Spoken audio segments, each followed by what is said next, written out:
नमस्कार. नर्मदे हर.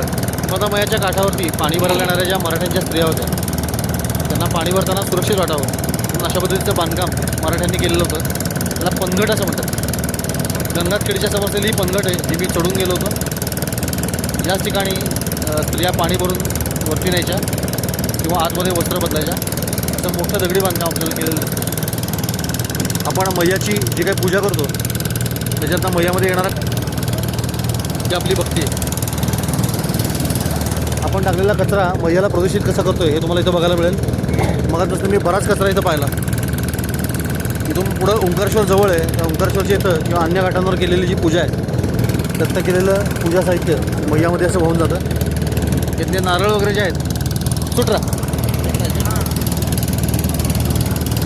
ते पुढं उगवतात.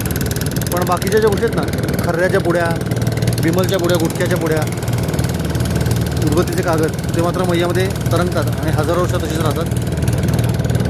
हे बघा ही पुडी बघा, शॅम्पूची पुडी. आल्मंड ड्रॉप्स ऑइल लावले तुम्ही स्वतः आणि मैयाला घाण केले. बघा जलजीवन मरतं.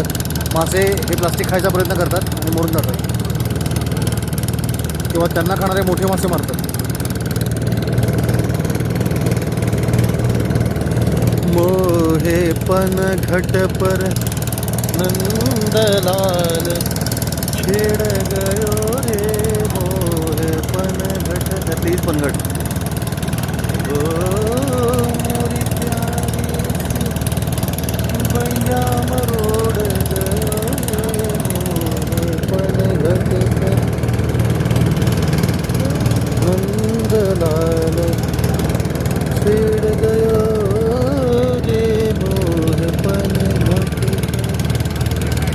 गंगाखेडीची आपण जवळ येतो आता. मध्ये जो झेंडा लावला ना तीच गंगाखेडी.